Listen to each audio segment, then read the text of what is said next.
Alors, bienvenue dans le studio Amani Academy. Aujourd'hui, je te raconte une autre histoire, un autre vécu, une histoire réelle, vécue aux États-Unis. Mon collègue ne veut plus travailler, il veut faire du taxi.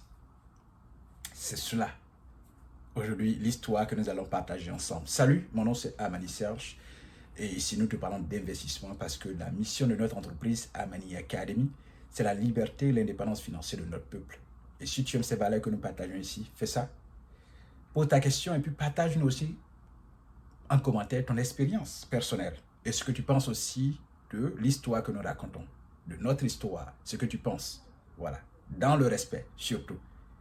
Allons-y. Donc, j'arrive.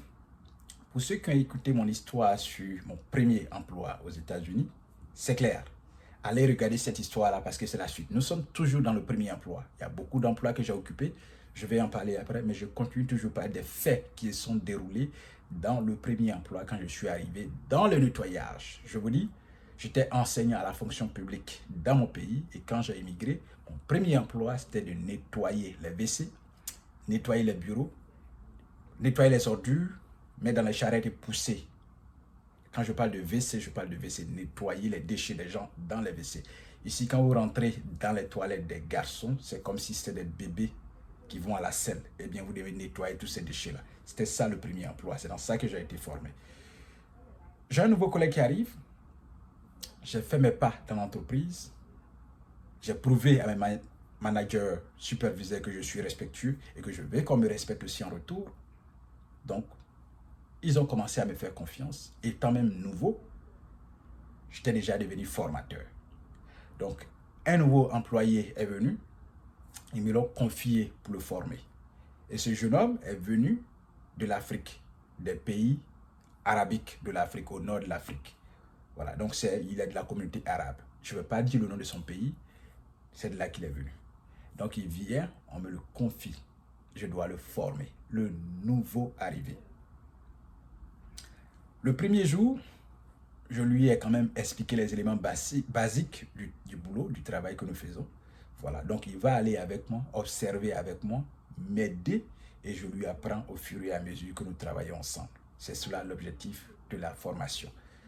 Donc on va ensemble, on pousse notre équipement de nettoyage et tout ce qu'on a besoin pour nettoyer. On y va, on a commencé matin beau, il met dans certaines tâches, je lui explique. Je lui dis de faire certaines tâches, je l'explique, il fait. On a passé environ 2, 3 heures, 4 heures ensemble. Au moment où on devait prendre notre premier repos, voilà, on devait prendre un premier repos de 15 minutes. Alors, j'ai constaté vraiment l'attitude. Il devient hésitant dans l'activité. Maintenant, il me laisse faire des tâches, il ne prend plus l'attention de le faire dès que je commence, mais je le vois maintenant plus réticent. C'est ça. Alors, il va m'expliquer, voilà, on a partagé beaucoup d'expériences dans le temps de repos. Il me dit le nom de son pays, clair, et puis voilà, on a quand même continué, après les 15 minutes de repos, on a échangé, allez, on a continué. Et après, il vient me voir, il dit non, est-ce que je ne connais pas vraiment les gens qui font taxi, comme ça, lui, vraiment, le boulot qu'on fait là, lui, ça ne l'arrange pas. Lui, il est venu, il veut conduire taxi. Et les gens, ses amis lui ont dit qu'il y a beaucoup d'argent dedans là-bas.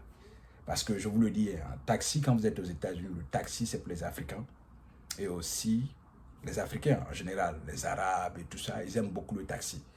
Donc, il me dit que vraiment, lui, c'est ce qu'il veut faire. Et que ses amis lui ont dit qu'il y a beaucoup d'argent dedans. Il lui a dit, mais tu as déjà des permis de conduire, tout ça. Il dit, oui, oui, oui. J'ai un permis de conduire au pays, mais je n'ai pas encore pour les États-Unis. Mais je vais passer ça et puis je vais commencer, que c'est ce que je vais faire. Sinon, ce qu'on fait là, il dit, donc tu n'aimes pas ça. Il dit, non, je n'aime pas trop, voilà, il faut aller ici, il faut aller, ça ne me plaît pas trop. Il dit, ok, oui, c'est ta volonté, c'est ta volonté. Un métier peut te plaire comme ne pas te plaire, voilà. Et ça te plaît, tu le fais. Si ça ne te plaît pas, tu ne le fais pas. Voilà, c'est la volonté personnelle. Nous, on le fait parce que d'abord, on a besoin des gains. Et après cela, on va voir ce qu'on aime faire réellement pour s'orienter dedans. Pour le moment, c'est ce qu'on fait. D'accord, donc on a continué. Après les 15 minutes de repos, on a continué, mais il était plus hésitant. Comprenez? Il était plus hésitant. Et arrivé à un moment donné, il me dit que ses amis l'ont appelé. Donc, dans l'aéroport, quand vous travaillez, vous devez sortir, passer la sécurité. Et puis, il m'a dit qu'il y a certains amis qui l'ont appelé et qu'il va aller les voir avant de venir. Donc, on n'a même pas fini la journée. Allez, le gars, il a disparu. Il a disparu. J'ai son contact. Après, je lui envoie des messages. Il dit non, je viens.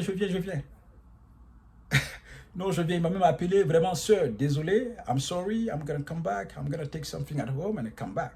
I meet my friend. Donc, tu es en train de travailler.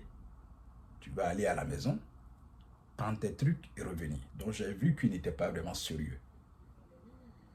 Voilà, parce que l'heure est pointée quand vous travaillez. L'heure est pointée et on vous paye en fonction. Donc, si vous devez utiliser votre heure de travail pour aller encore prendre quelque chose à la maison, ne rien faire, et puis revenir le soir pour marquer que vous avez travaillé, quand même, c'est louche, vous voyez. C'est louche, il faut être honnête quand même. Voilà, il faut être honnête. L'honnêteté nous en va loin dans la vie où nous sommes. Donc, il est allé avec ses amis chez lui à la maison. Il n'est plus revenu jusqu'au soir. Je l'ai même appelé après. Il m'a dit, oh, je suis en train de faire quelque chose et vraiment désolé. Il m'a demandé des excuses. Demain, je serai là. Donc, il n'est pas venu. J'ai continué à travailler seul.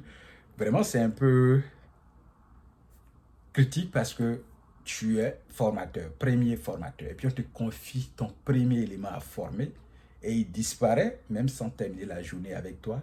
Bon, en tant que formateur, tu te poses aussi des questions, mais tout ne vient pas forcément de nous, hein. Tout n'est pas forcément de notre faute. Il faut respecter aussi la volonté des gens. Voilà, donc il a disparu au cours de cette première journée-là où moi je faisais mon expérience en tant que formateur. Il a disparu. Il est allé à la maison. Vous voyez un peu? C'est clair. Donc ce soir, j'ai fait le compte rendu à mes superviseurs.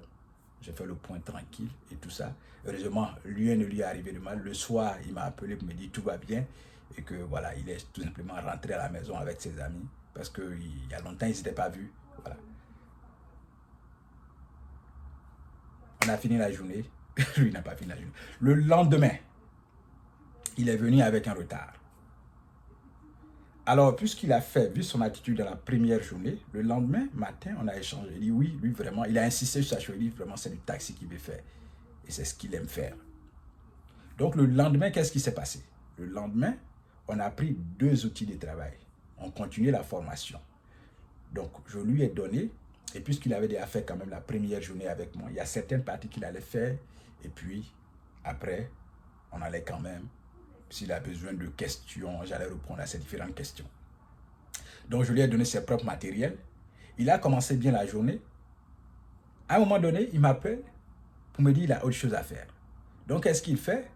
Là, il ne me donne pas plus de détails sur ce qu'il a à faire, mais il range l'outil, son matériel de travail, quelque part, il va déposer ça quelque part, et puis il disparaît. Il disparaît. Son attitude m'a surpris de voir quelqu'un qui quitte son pays et qui vient se chercher. Quand même, quand quelqu'un quitte son pays, il vient avec beaucoup de sérieux. Il vient avec beaucoup de sérieux, il est motivé dans ce qu'il fait, il est attentif. Mais ce dernier-là, ce n'est pas l'attitude que je vois vraiment en lui. Est-ce qu'il manque de courage? Et j'ai senti ça aussi dans son travail. Il y a un peu de paresse. Je vous ai dit, à un moment donné, il a commencé matin avec un top. Et après, il y a eu des regressements. Voilà, où il n'est plus attentionné aux tâches que je fais. Au départ, il me disait, laisse-moi faire. Mais après, j'ai compris qu'il s'en foutait pratiquement. Il s'était mis à l'écart. Donc, je dis, mais est-ce qu'il manque de courage et tout ça? Parce que vu généralement ce que d'autres personnes qui quittent leur pays, l'effort qu'ils donnent en accomplissant les tâches, en travaillant, et que tu vois ça en ce jeune homme, tu te poses énormément beaucoup de questions. Donc la deuxième journée, il a déposé ses outils de travail et puis, paf, il a disparu, sans même faire signe. Et qu'est-ce qu'il fait? Dans l'après-midi, dans la soirée maintenant, où on a presque fini à 2 heures de la fin du travail, il m'appelle pour me dire que lui et ses amis, ils s'en vont d'un autre état. Que là-bas, il pense qu'il pourra avoir un taxi pour conduire. Il a dit, ok, d'accord, il n'y a pas de problème. Où tu as mis l'outil de travail? Il m'a indiqué où il l'a mis, tranquille. Il a dit, en tout cas, moi, je te souhaite vraiment beaucoup de chance. Tu dis que tu as une famille au pays et que tu es venu se chercher. Donc, moi, je te souhaite vraiment beaucoup de chance. dans l'aventure, tu n'es pas obligé d'aimer le travail que nous faisons, nettoyer les caca des gens, je vais le dire ça comme ça. Tu n'es pas obligé d'aimer ça et c'est normal. Nous-mêmes, on est là pour le gain d'abord, avant de trouver d'autres belles opportunités et puis s'engager et partir dedans. Voilà. Mais pour l'heure, on est là, on fait avec ce qu'on a trouvé, afin d'avoir des gains financiers pour pouvoir mieux planifier notre futur ici dans le pays où nous sommes arrivés pour la première fois. Donc je lui ai dit au revoir, bonne chance dans ta nouvelle aventure. Mais il y a une chose que tu dois savoir, c'est qu'ici, on a besoin de courage. Forcément, ce que tu vois les autres faire, ce n'est pas parce que vraiment ils aiment. Il faut voir les vieillards, ceux qui devaient être assis à la maison pour qu'on prenne soin d'eux. Mais quand tu regardes, ils viennent nettoyer. Parce que même dans notre équipe, il y a de vieilles personnes qui sont au-delà de 60 ans, au-delà de 70 ans, qui travaillent avec nous. Des personnes même qui n'arrivent même pas à bien marcher, mais qui sont aussi dans l'emploi en train de nettoyer. Chaque jour, chaque matin, ils viennent au travail, ou alors chaque après-midi, ils viennent au travail. Ce n'est pas parce qu'ils aiment ça à leur âge, parce qu'ils devaient être en train de se reposer. Pourquoi ils le font? Parce que soit la retraite n'est pas mieux préparée, ou soit parce qu'ils ont besoin aussi de moyens financiers pour pouvoir vivre. Voilà, donc bonne chance dans ta nouvelle aventure. Sois sérieux avec tes amis avec lesquels tu vas. J'espère et je pense que tu les connais aussi bien longtemps. Donc, bonne chance. Allez, va conduire le taxi. Et c'est clair. Maintenant, l'histoire que je te raconte, c'est récent, en 2020. C'est que le problème, c'est que le monsieur ne s'est pas bien renseigné avant de choisir son emploi. Désolé. Le problème, c'est qu'en 2020, là où je suis en train de parler, le phénomène du taxi n'était pas vraiment aussi rentable. Parce que les entreprises comme Uber sont venues balayer. Les entreprises comme Lyft et Uber sont venues balayer les entreprises de taxis. Donc, beaucoup même de propriétaires de taxis étaient en faillite. Donc, quand il quitte son pays et qu'il dit que lui, ses taxis, il veut faire, c'est vrai. Mais il y a l'industrie aussi. L'industrie dans laquelle tu vas exercer ton activité. Vous voyez? Donc, taxi n'était plus à l'œuvre en 2020 aux États-Unis. On a croisé des compatriotes qui nous ont dit qu'ils ont fait vraiment énormément d'argent dans les taxis. Ils ont même bâti des patrimoines au pays grâce aux gains qu'ils recevaient dans la conduite de taxi aux États-Unis. D'autres même étaient étudiants. Ils n'ont pas fait le travail après avoir fini les études, mais ils ont décidé carrément de conduire du taxi. Et ils ont bâti des patrimoines au pays. C'est vrai. Mais en 2020, où toi, tu viens, tu veux faire du taxi, c'est vrai. On te souhaite bonne chance. Mon formateur, l'élément que je devais former, je te souhaite bonne chance. Mais je ne lui ai pas dit ça, mais je veux dire qu'il devait mieux se renseigner pour savoir dans l'industrie dans laquelle il veut exercer, est-ce que c'est encore vraiment au top niveau? Voilà, est-ce qu'il peut s'en sortir financièrement en faisant cette activité?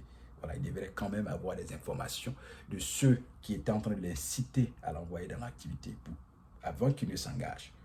Voilà, donc moi je lui ai souhaité la bonne chance. Il est parti avec ses amis.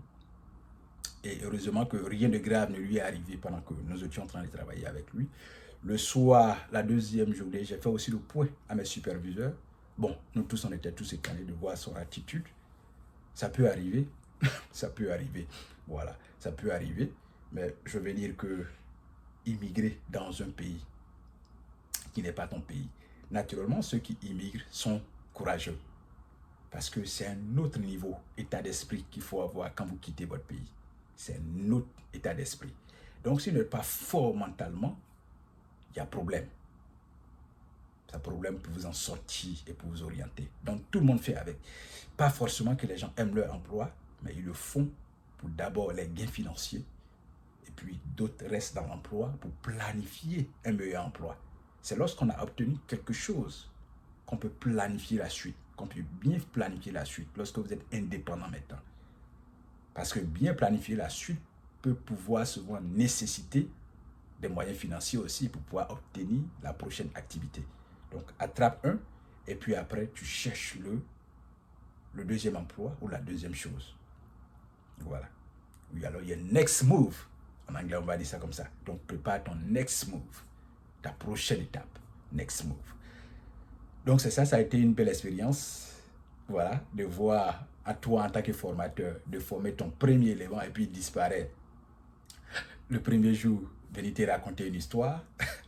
Le deuxième jour, il vient au travail encore et puis il disparaît en déposant son outil de travail quelque part. Et il va avec ses amis et déjà où il t'appelle, il te dit qu'il est en voyage dans un autre état avec ses amis.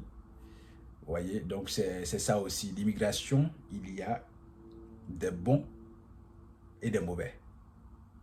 Moi, je n'irai pas sur le champ avec des gens que je ne connais pas. Je ne dis pas qu'il ne connaît pas ces gens avec qui il est allé, mais moi, je n'irai pas, je ne prendrai pas la décision d'aller du jour du tic au tac avec des gens que je ne connais pas. Ou alors, même si je le connais, mais du fait qu'on s'est perdu de vue sur un long moment, je ne prendrai pas la décision de les suivre du tic au tac. C'est un risque en fait. Et surtout dans un pays érangé, dans un pays étranger, chacun a ses activités et les conditions souvent réelles de la situation peuvent faire changer une personne. Voilà, donc suivre quelqu'un que tu connaissais avant, après que vous êtes perdu de vue sur un long moment, je ne trouve pas ça vraiment la meilleure décision. Voilà. Le temps, c'est de prendre le temps d'étudier encore la personne. Est-ce qu'elle est restée la même personne pendant que vous êtes perdu de vue avant de les suivre du jour au lendemain. Voilà. Moi, je lui ai souhaité bonne chance. Du coup, ça m'a fait mal parce que c'est mon premier élément que je formais. Voilà. Je suis nouveau en tant que formateur et on te confie une première personne quand même. Ça m'a fait mal parce que je devais voir son attitude, je devais voir son rendement pour me dire, ok, j'ai assimilé mon travail. Mes superviseurs et managers m'ont fait confiance. J'ai prouvé avec le premier élément qui est là, il est resté, voici ses résultats. Ça pouvait quand même me rendre fier, vous voyez, ça pouvait me rendre fier. Mais bon, c'est la vie, c'est un gros garçon. Je ne vais pas prendre des décisions à sa place, vous voyez. Moi aussi, j'ai ma propre vie que je prends en main. J'ai des problèmes à résoudre personnellement, donc je ne vais pas charger les problèmes des autres. Pour lui, moi, je lui ai souhaité la bonne chance. Voilà. Il peut ne pas aimer ce qu'on fait comme nettoyage. Il prend sa décision personnelle. C'est ce qu'il a fait. Et je suis fier de lui qu'il ait aussi pris sa décision rapidement et puis avancé vers une autre étape. Voilà. Le reste, ça lui appartient. Voilà. Donc, voici encore une autre histoire de mon premier emploi, de un élément que je devais former, qui quitte son emploi le premier jour et qui disparaît aussi le deuxième jour, toutefois avec des histoires, de nouvelles histoires. Quand il disparaît, il vient avec de nouvelles histoires. Il me dit que lui, il n'aime pas l'emploi que nous faisons. Il est venu faire du taxi. Il est venu faire du taxi, c'est vrai, mais il n'a pas l'information nécessaire pour savoir qu'à ce moment précis où il veut faire du taxi là, le taxi aussi n'était plus aussi rentable comme il avait entendu parler quand il était dans son pays arabe. En 2020, là où il veut faire du taxi, le taxi n'est plus rentable. Balayé par les entreprises comme Uber et Lyft. Les chauffeurs de taxi eux-mêmes se cherchaient. Ils voulaient même trouver des emplois à temps plein parce qu'eux-mêmes savaient que ça n'allait plus. Leur industrie coulait à flot. Beaucoup de propriétaires déjà de taxi avaient déjà perdu leur flotte. Et même quand tu passes dans certaines zones de la ville, il y a des tas de taxis qui sont garés, personne ne vient les prendre, personne ne vient rouler, tous en panne, des packs auto complètement abandonnés de taxis. Voilà, donc voici une histoire personnelle géniale de mon vécu aux États-Unis, dans le premier emploi que je partage encore avec vous, avec un Maghrébin qui arrive et que je dois former dans son nouvel emploi pour qu'il fasse ses premiers pas dans l'entreprise où je travaillais, dans l'entreprise de nettoyage où je travaillais. Une belle expérience. Ça nous permet aussi de voir de nouvelles personnes. Je lui ai expliqué quand même mon histoire personnelle, moi aussi, que j'étais enseignant, éducateur dans mon pays et que j'étais venu dans ce nouvel emploi. J'étais aussi nouveau, j'étais nouvel arrivé, quand bien même que j'étais son dévancier, mais j'étais aussi nouveau dans le pays et c'est l'emploi que j'ai trouvé pour un premier emploi. C'est ce que je pratique pour l'heure avant de trouver un meilleur est parti. Donc, nous avons eu le temps quand même d'échanger dans le temps de repos. Allez, donc, voici l'histoire. Toi aussi, je sais que toi, ton histoire personnelle, qu'est-ce que tu penses de cette histoire? Quel est ton avis en commentaire? Et au passage, donne ça. Nous sommes ici. La mission de l'entreprise, c'est la liberté et l'indépendance financière de notre peuple. Si tu aimes ce que nous faisons, donne ça. Mets un joli mot en commentaire. Pose toujours des questions. En dessous, toujours des questions. Nous nous reverrons certainement dans la prochaine pour une autre histoire plus belle encore.